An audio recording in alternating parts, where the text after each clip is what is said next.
Tener conocimiento sobre primeros auxilios es fundamental para evitar accidentes en casa y evitar que terminen convirtiéndose en graves.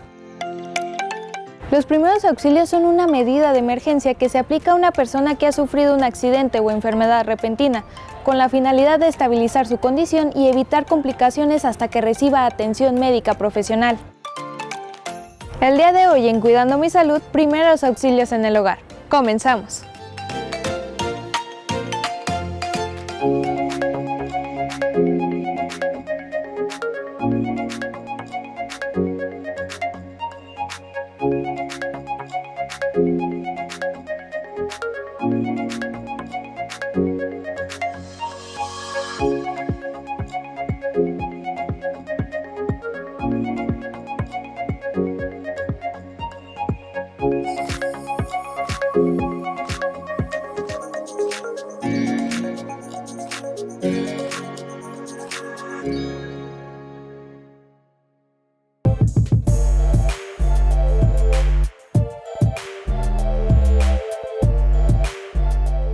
En caso de quemaduras en el hogar por líquidos calientes o vapor, lo más importante es mantener la calma y socorrer a la persona, evitando infección, dolor y signos y síntomas de shock. Cuando se ha producido una quemadura por líquidos calientes, lo más importante es evitar la infección. En caso de tener en el domicilio guantes, podemos usarlo. Caso contrario, debemos lavarnos bien las manos. Accedemos a la víctima y colocamos abundante agua sobre el sector afectado. Esto provocará alivio al dolor y el paciente tendrá una mejoría inmediata. Es importante recordar que el peor enemigo de una quemadura es la infección. Es por eso que no debemos colocar clara de huevo, jabón ni ningún otro tipo de sustancia. Así también no vamos a reventar las ampollas que se localicen en la zona afectada. Para evitar que los dedos se peguen, es importante realizar un vendaje. Con una venda triangular tipo corbatín, entrelazamos por los dedos la venda, dejando de una forma segura. Con otra venda realizaremos un vendaje tipo guante. Colocamos la mano en el centro de la venda y la punta hacia atrás. De cada extremo aseguramos hacia la muñeca, realizando un nudo seguro y fácil de zafar. Es importante recordar que el vendaje tiene que ser limpio, seguro y flojo, para posterior transportar hasta una casa de salud asistencial. Muy buenos días y muchísimas gracias por estar una vez más aquí en su programa Cuidando mi Salud. Mi nombre es Mónica García, los saludo como todos los miércoles, esperando que tengan un bonito día. Recuerde que en este programa pues siempre nos preocupamos por traerles temas de interés, temas que podamos aprender y conocer. Y bueno, pues el día de hoy vamos a hablar de lo que son los primeros auxilios en el hogar, que a veces pensamos que estamos seguros en nuestra casa y esto no quiere decir que no sea de esta forma, pero es donde también suceden muchos accidentes y bueno, vamos a hablar de cómo podemos prevenirlos. Para ello, el día de hoy nos acompaña la licenciada en enfermería Rocío de León Correa. Bienvenida, licenciada. Muchas gracias por estar el día de hoy con nosotros. Muchas gracias por la invitación. Y también nos acompaña el técnico superior universitario paramédico Fernando Raúl Flores Muñoz. Bienvenido, Fernando. Muchas gracias por la invitación. Buenos días. Y pues bueno, como les mencionaba, vamos a hablar sobre este tema, pero antes de que iniciemos con las preguntas a nuestros invitados del día de hoy, vamos a ver un sondeo en la comunidad universitaria para profundizar más en este tema.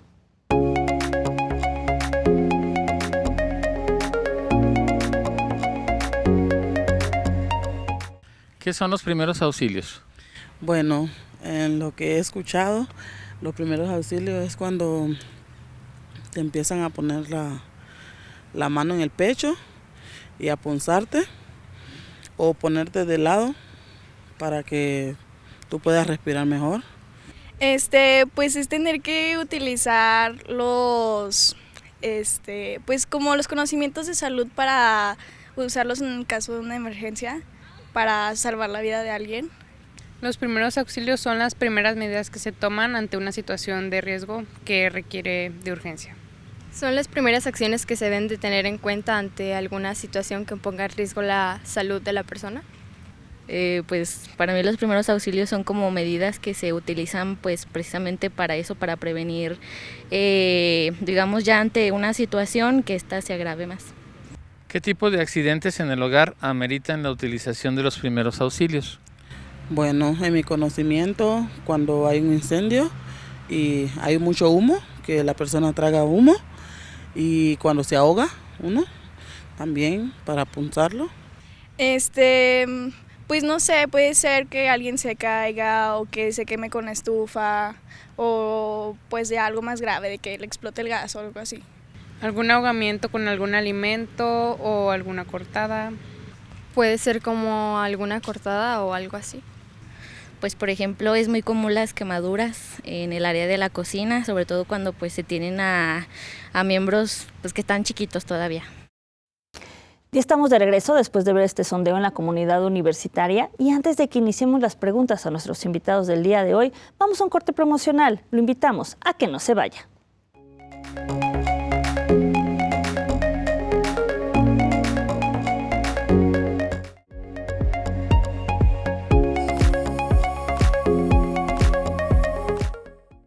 Muchas gracias por el placer de su compañía y estar con nosotros en su programa de Cuidando mi Salud. Pues vamos a iniciar las preguntas a nuestros invitados del día de hoy. Pues vamos a dar inicio.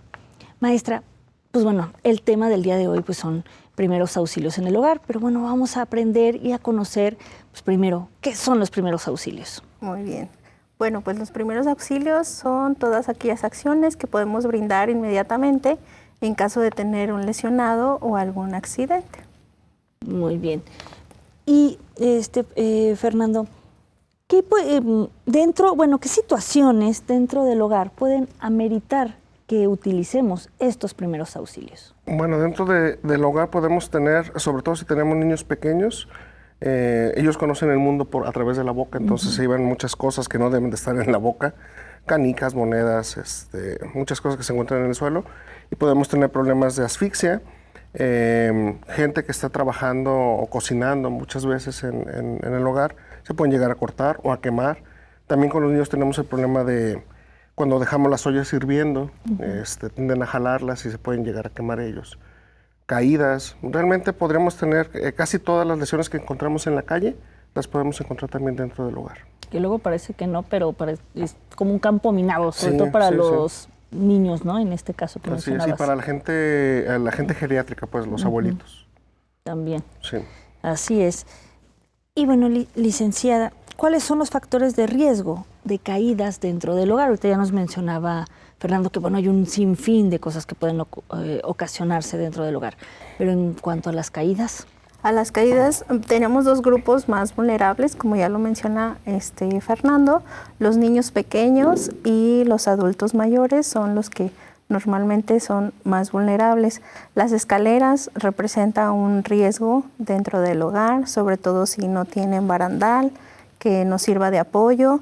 Y en muchas ocasiones es necesario poner alguna cinta antiderrapante también.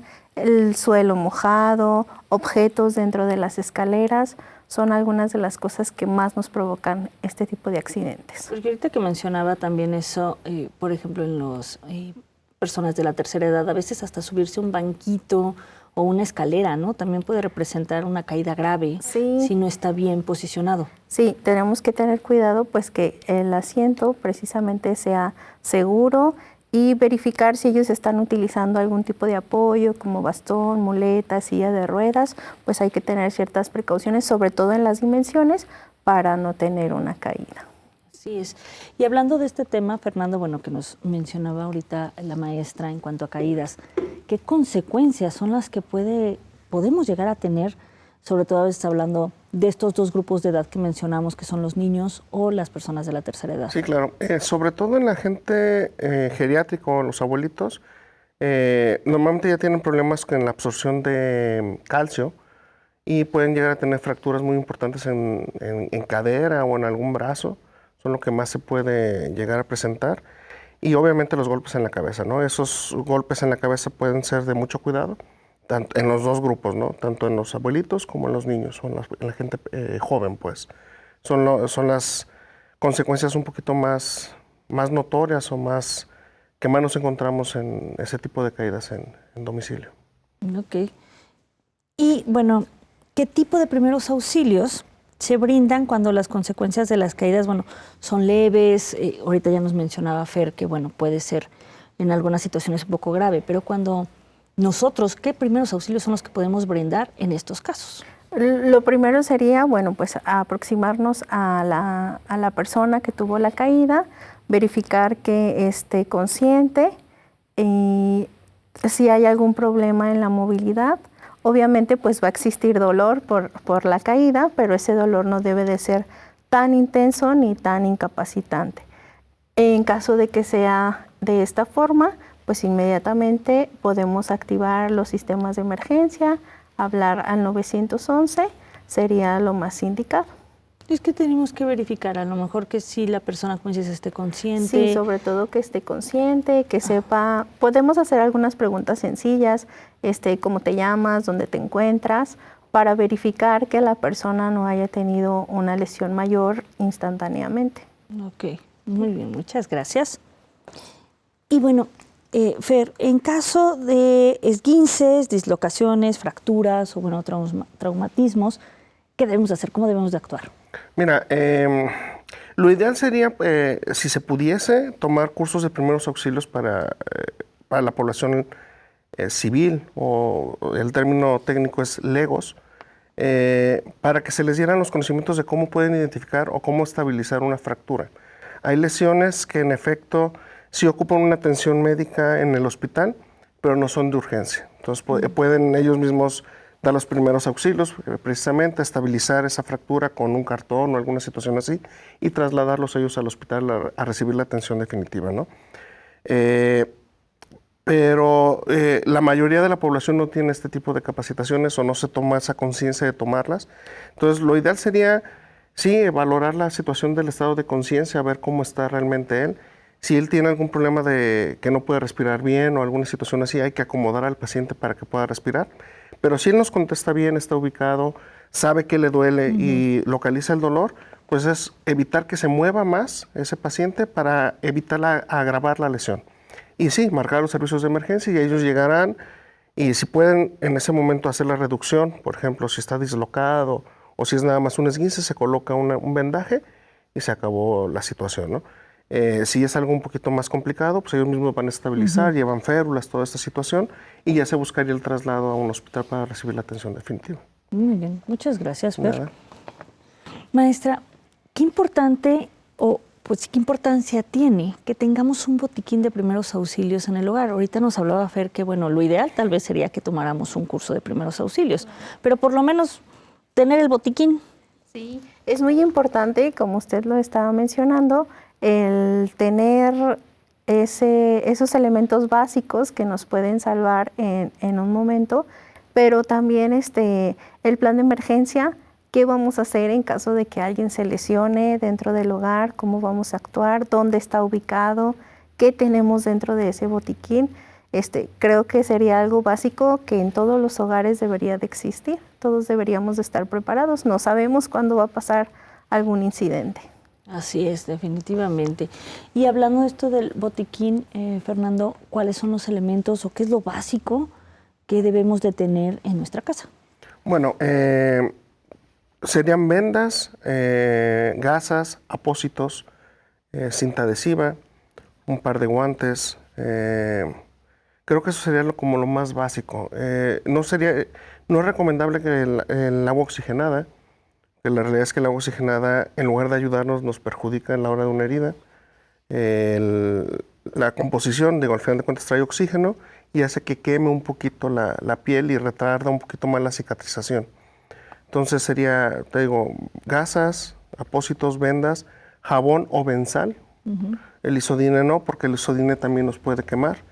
Y sería todo. Medicamentos, solamente que sepamos que realmente la persona no es alérgica al medicamento. Todos los medicamentos tienen un efecto adverso esperado en cada persona.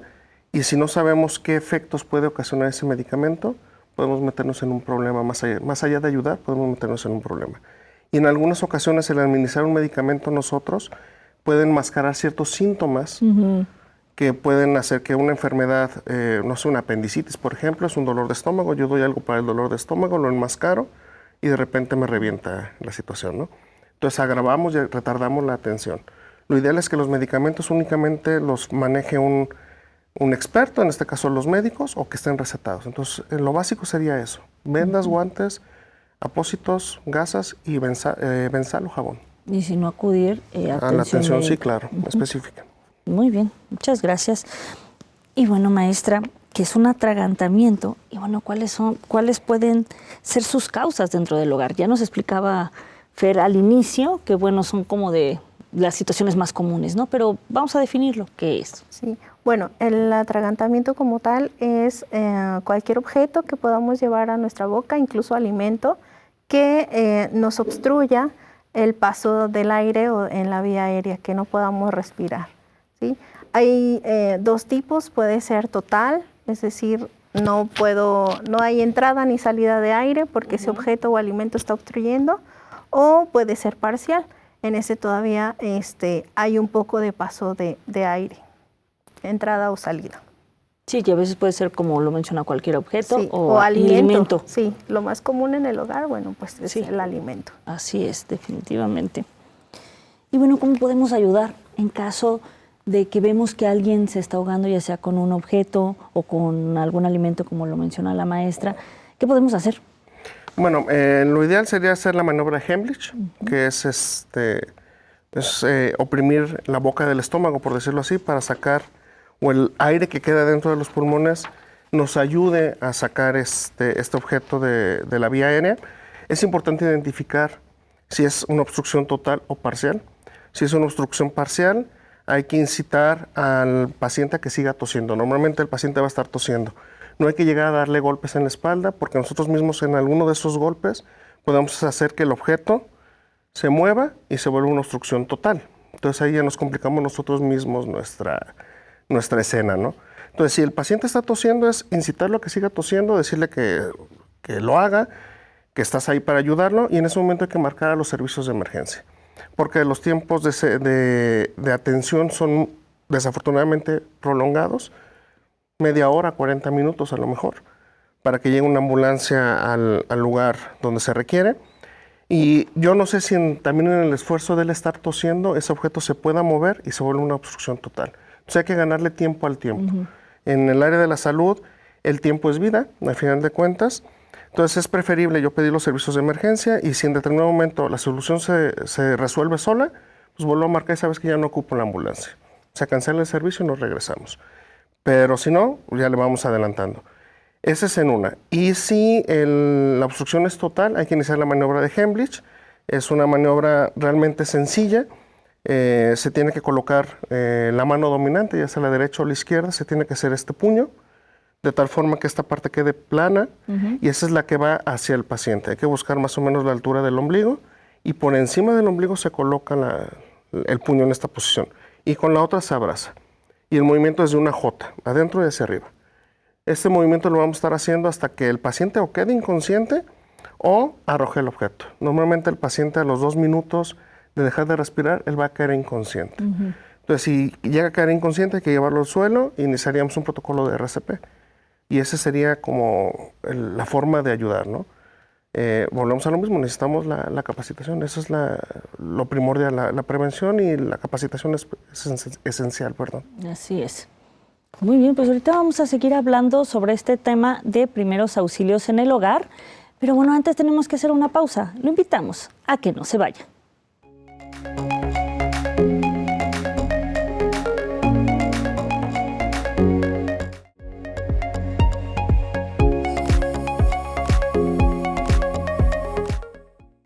Estamos de regreso. Muchísimas gracias por continuar con nosotros.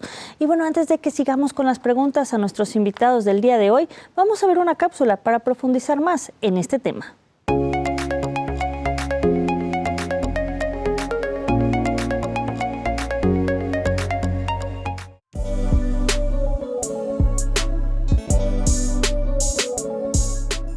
Una de las emergencias más comunes dentro del hogar son los atragantamientos. Estos se producen por comer muy rápido o hablar mientras comemos. La mayoría de estos se suscitan en niños y adultos mayores.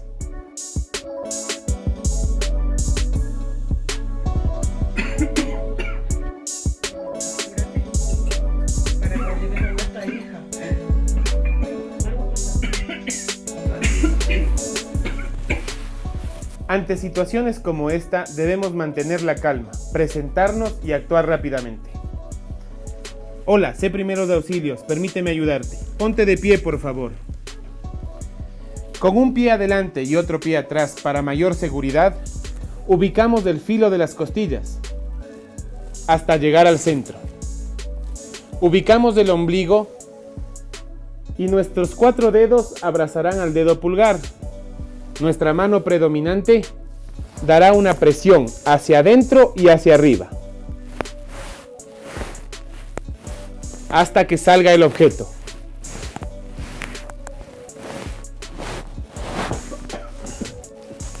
Si la persona expulsa el objeto de la vía aérea, lo llevamos hasta un lugar más seguro. Estamos de regreso después de ver esta cápsula y bueno, pues ahora sí vamos a continuar con las preguntas a nuestros invitados del día de hoy. Continuamos.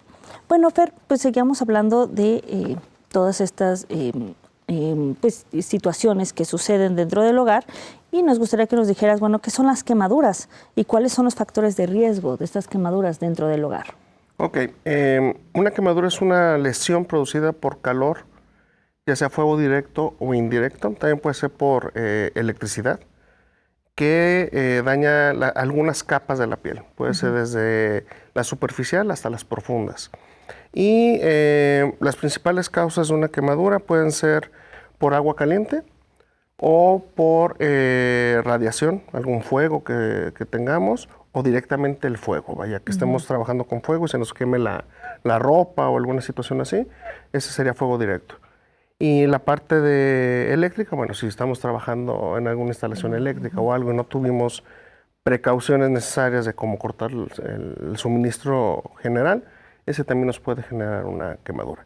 Hay una quemadura también, es poco común a lo mejor en la casa, que serían quemaduras químicas.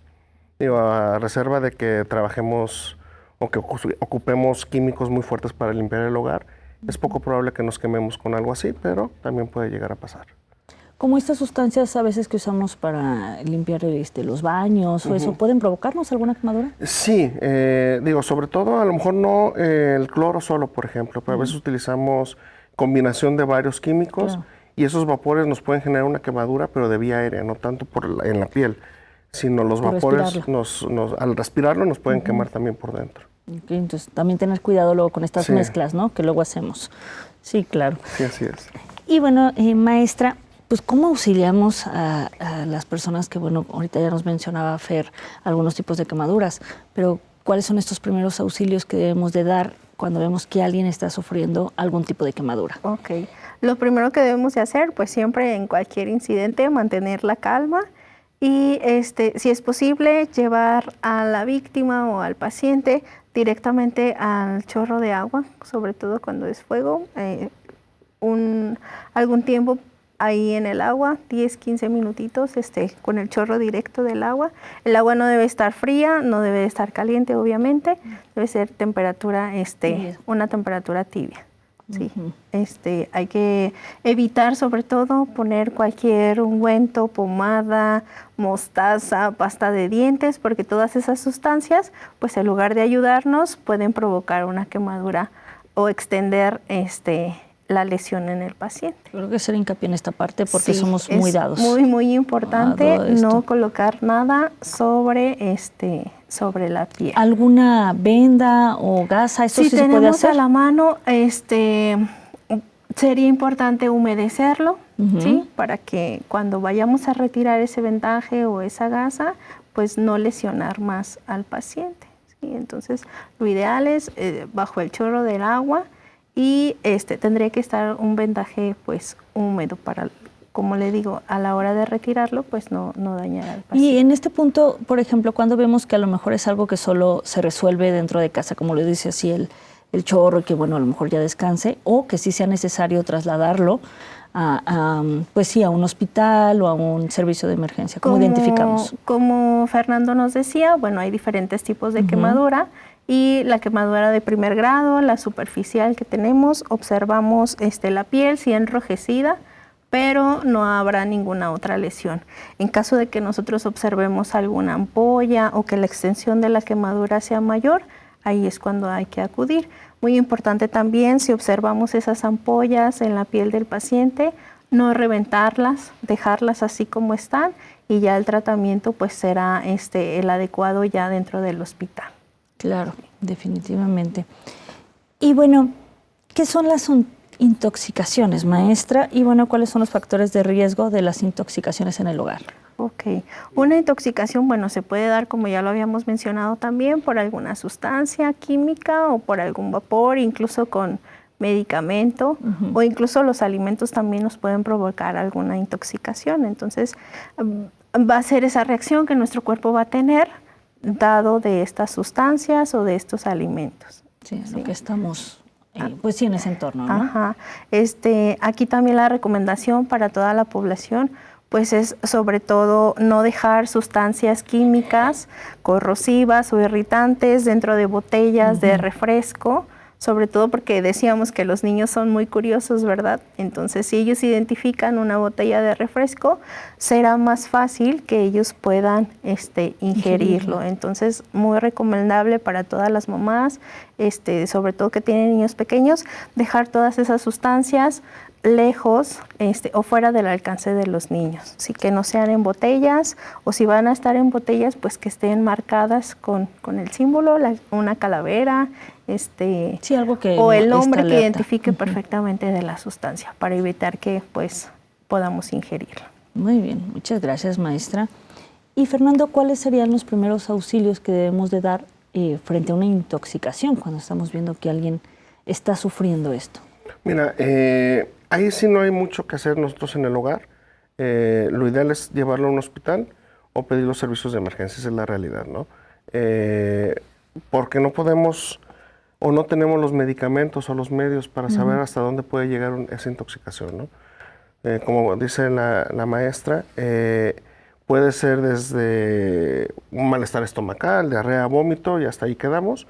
O puede ser que empiece a salir ronchitas en todo el cuerpo, lo que le llamamos rash. Y esto, así como te puedes empezar a hinchar por fuera, te puedes hinchar por dentro, ¿no? Entonces puede haber un problema de que dejes de respirar, ¿no? Porque se inflama por dentro las vías aéreas y no sabemos hasta dónde puede llegar, ¿no? Esa es la realidad. Sí, y qué importante esto que dices, porque a veces se menciona que con tomar agua o algún otro líquido pueda como... Sí, la leche. La leche, tanto, como que a lo mejor pueda, pues sí, a lo mejor sacarlo, salir, pero no sí. Las únicas cosas que podríamos a lo mejor nosotros tener en el hogar es el carbón activado. Venden unas pastillitas naturistas, me parece que son, de carbón activado.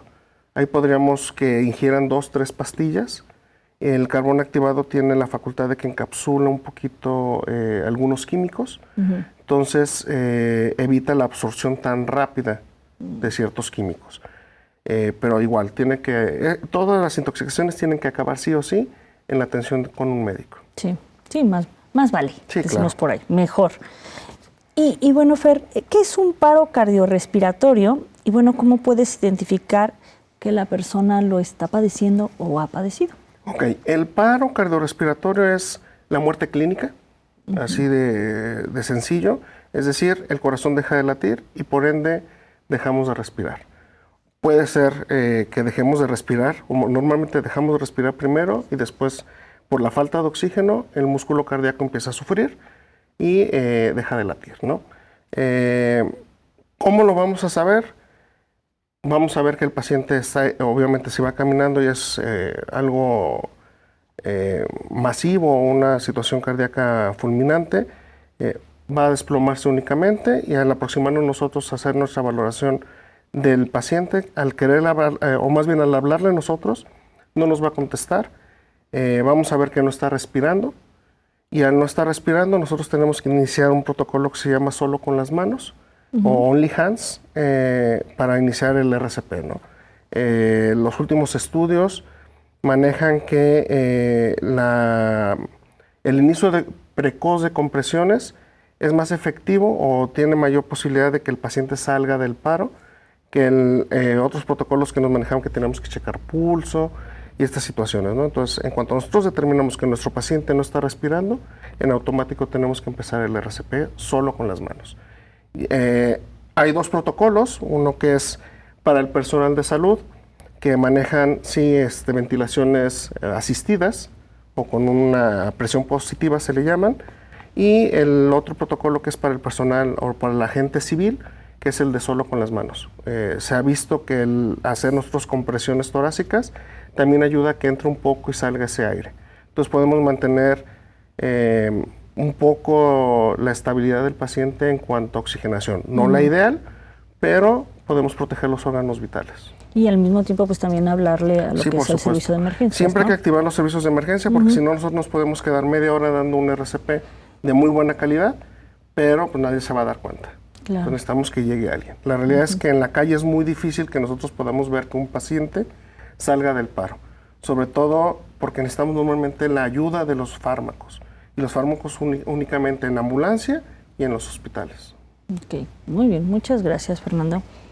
Maestra, ¿nos puede hablar un poco, qué es una hemorragia y cuáles son las principales causas de hemorragias en el hogar? Okay. Bueno, las principales causas, como ya hablábamos, puede ser cualquier objeto punzocortante en cualquier sitio de nuestro cuerpo, sobre todo pues en la cocina es donde más podemos tener este tipo de situaciones. ¿Cómo vamos a distinguir que es una hemorragia? Pues el sangrado va a ser abundante, ¿sí? Muy, muy abundante. Los primeros auxilios que podemos brindar, pues inmediatamente sería tratar de ocluir el sitio donde estamos viendo ese sangrado. Y con algún trapo limpio, inmediatamente ocluir. Si es posible, elevar el miembro donde tengamos la cortadura, donde estemos viendo la hemorragia, pues también nos va a ayudar, ¿sí? Incluso un vendaje que sea compresivo, un poco apretado, para estar evitando el sangrado. ¿Podemos usar torniquete o no se utiliza? El torniquete actualmente ya no es tan recomendable. Lo que más nos recomiendan es hacer la opresión directa donde tenemos el sangrado. Otra cosa importante es que si nosotros estamos observando que ese trapo, toalla o con lo que estamos oprimiendo ya está muy empapado, muchas veces lo que queremos hacer es retirarlo y cambiarlo, ¿no? Y cambiarlo. Nosotros hacemos mucho hincapié que esta práctica pues no es tan recomendable. En lugar de retirarlo, sobre ese mismo que ya está empapado, colocar uno nuevo y seguir haciendo presión. Y como decíamos, pues inmediatamente activar los servicios de emergencia. Sí, claro. Sí, observar, como bien lo menciona, qué tanto es la cantidad de sangre que está saliendo, ¿no? Un sangrado abundante. Así es. Muchas gracias, maestra. Pues bueno, vamos a seguir hablando con nuestros invitados del día de hoy sobre este tema de primeros auxilios en el hogar, pero antes tenemos que hacer una pausa. Lo invitamos a que no se vaya.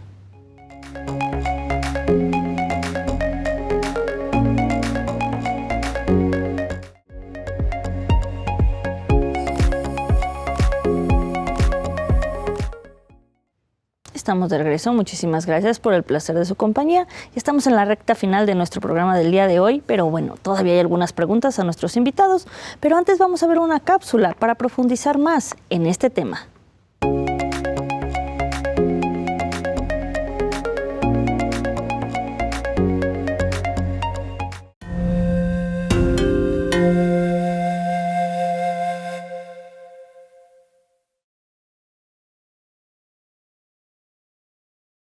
Con este video aprenderemos a adoptar medidas fáciles para prevenir los accidentes susceptibles de producirse en la vida diaria. Almacena los productos de limpieza en alto o en un armario cerrado con llave. No guardes los productos tóxicos en una botella de uso alimenticio. Deja los medicamentos fuera del alcance de los niños.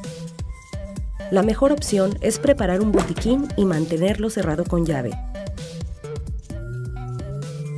No dejes la ventana abierta cuando no haya vigilancia. Si tienes un balcón en casa, asegúrate de que la cabeza de los niños no quepa entre los barrotes. De no ser así, tendrás que colocar una protección. Protege el acceso a las escaleras instalando una valla. No dejes los cables eléctricos tirados por el suelo. Lo mismo con los objetos pequeños que podrían ser ingeridos por los más pequeños. Para evitar quemaduras, gira el mango de las cacerolas hacia la pared mientras cocinas. Deja los mecheros o cerillos fuera del alcance de los más pequeños y protege la chimenea con un cortafuego de seguridad. No dejes los aparatos eléctricos enchufados.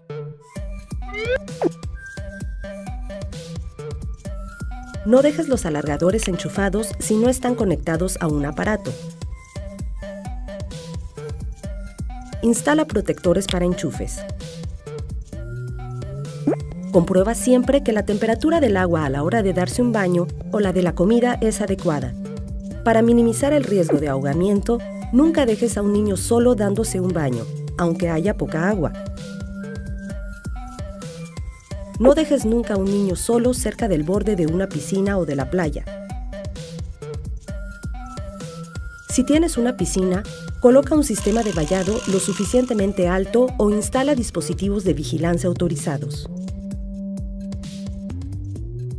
No olvides explicar siempre a los niños los riesgos de cada situación.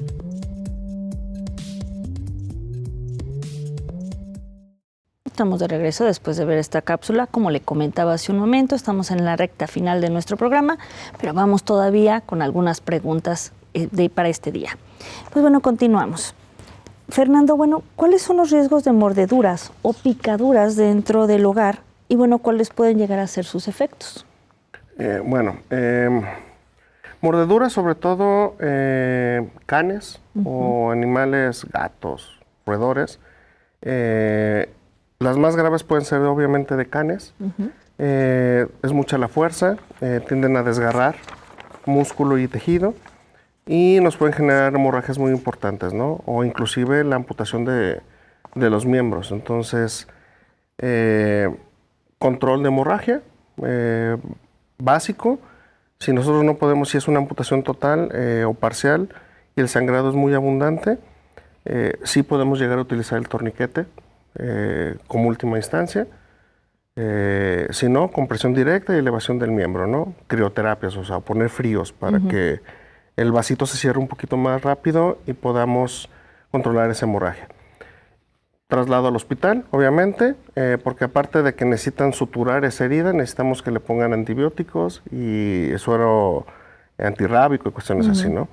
Y en cuanto a picaduras, bueno, hay que ver que el animal, obviamente, a lo mejor son ponzoñosos y ahí sí está contraindicado por completo el poner un torniquete, porque antes se decía, yo pongo el torniquete para que el veneno no se irrigue.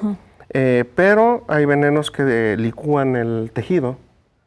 El animal, para poder alimentarse, pica o muerde y el mismo veneno empieza a hacer la primera parte de la digestión. Entonces ya nomás llega el insecto o el animal y chupa ese tejido, ese líquido que ya se hizo, ¿no? Entonces si yo pongo el torniquete, concentro más ahí el veneno y el daño es un poquito mayor. Hay que mantener la calma, porque si yo me altero, el corazón va a latir más rápido y el veneno se va a distribuir mucho más rápido, ¿no? Y pues hay que llevarlo al hospital, tanto mordeduras de animales ponzoñosos como picaduras. Eso es lo básico, ¿no? Siempre tiene que acabar en un hospital.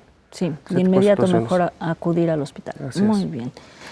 Y bueno, ¿quiénes son las personas o quiénes pueden o deben brindar estos primeros auxilios en el hogar? Bueno, como decía Fernando, lo ideal sería que todos estuviéramos capacitados para poder reaccionar ante una situación de estas. Entonces, la invitación al público es precisamente que se capaciten, tomen algún curso de primeros auxilios para poder llevar de mejor manera dentro del hogar.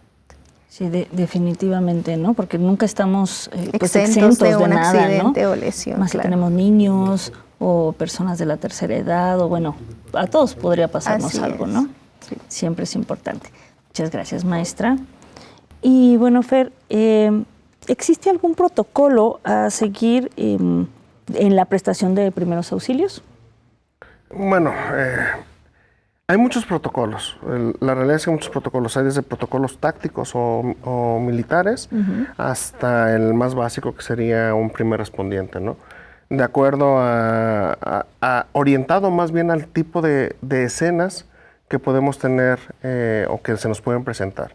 Digo, es poco probable que a lo mejor en el hogar te encuentres con una lesión por proyectil de arma de fuego. En teoría sería poco probable. Entonces, a lo mejor con un primer respondiente es más que suficiente para tener la capacitación para resolver la situación que se pueda llegar a presentar, ¿no? Entonces, sí hay muchos protocolos, hay muchos cursos especializados. Normalmente todos vienen o de Europa o de Estados Unidos por asociaciones importantes. Y pues nada más sería eso, ¿no? Ver a lo que nos dedicamos o qué es lo que podemos encontrarnos comúnmente y entonces buscar la capacitación adecuada o el protocolo que tengamos que ocupar. Y a los niños, pues también por lo menos decirles cómo llamar a 911. Sí, claro. De hecho, yo creo, y algo que sí deberíamos de copiar de nuestro vecino del norte, es que prácticamente desde primaria les inculcan esa parte, ¿no? Como materia de escuela, es una materia de primeros auxilios. Inician efectivamente activando los servicios de emergencia y después viene todo lo demás, ¿no? Una persona, si tú sabes activar un servicio de emergencias, ya estás ayudando a la persona que está en riesgo o que tuvo una lesión. Así es. Muy bien, muchas gracias, Fer. Y bueno, pues ¿de qué manera podemos prevenir los accidentes dentro del hogar? Sabemos que hay muchas formas o muchas situaciones, pero a veces pues, no las llevamos a cabo o pensamos que no va a pasar nada, porque luego tenemos este pensamiento, ¿no? Pero, ¿qué podemos hacer para prevenirlos? Bueno, sobre todo, como ya decíamos, grupos vulnerables, niños pequeños y adultos mayores, pues indicarles no acercarse al fuego. Nosotros como, más bien las personas que cocinan, pues tratar de utilizar los quemadores que tenemos más cercanos hacia la pared o más lejanos hacia nosotros, evitar dejar, como ya decíamos con Fernando hace rato, ollas con agua caliente, las escaleras que no haya objetos, todos los objetos punzocortantes, llámese cuchillos, navajas, pues alejarlos del alcance de los niños, sobre todo, que son los más curiosos, y aunque parezca extraño, ahorita en vacaciones, pues es cuando tenemos más accidentes dentro del hogar. ¿Qué más? Lo que ya comentábamos también de no dejar en botellas sustancias que puedan ser peligrosas, tenerlas a alguna altura fuera del alcance de los niños, sobre todo, pues serían como las recomendaciones básicas para evitar este tipo de accidentes o lesiones dentro del hogar. Todos estos aditamentos que luego venden en las ferreterías o en algunas tiendas, que es para tapar luego los enchufes o ponerle en las esquinas de los muebles, ¿todo esto también funciona? ¿Es factible? Claro, sobre todo decimos cuando los niños chiquitos pues son muy curiosos a querer meter objetos dentro de los enchufes, y son bastante útiles, son económicos y los podemos poner de forma fácil en todo nuestro hogar para que no tengamos ningún incidente de este tipo. Y es para proteger también. Sí. Muy bien, muchas gracias.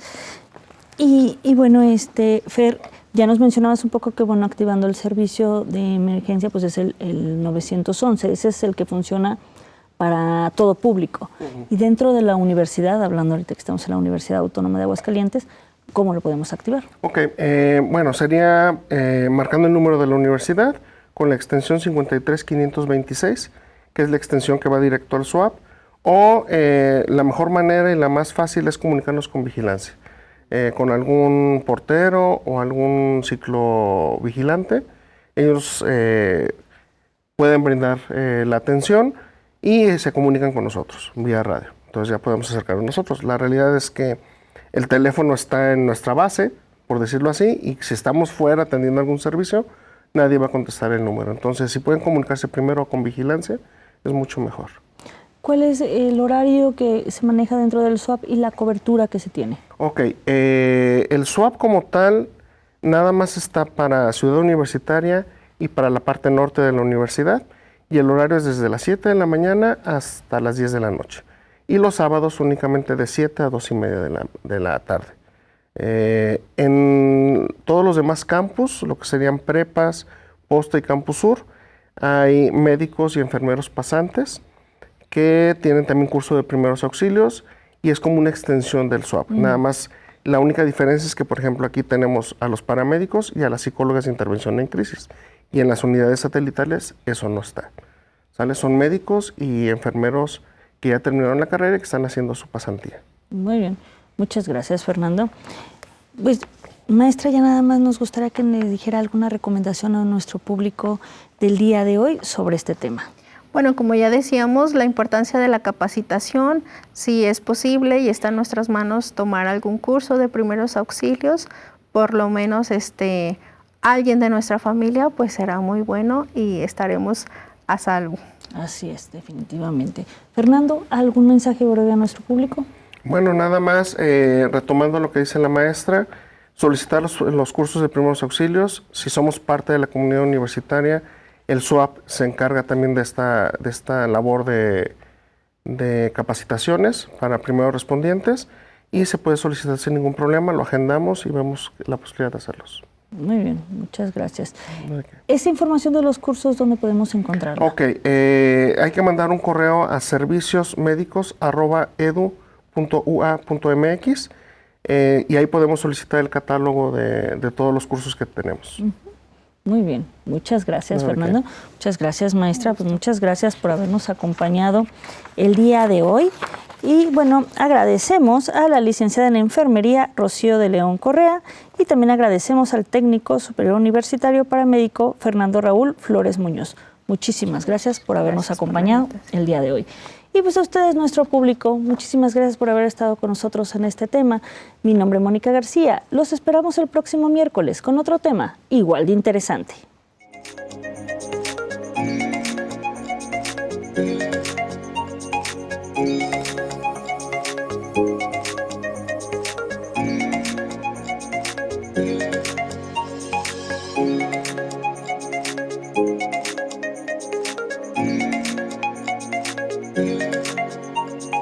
Thank you.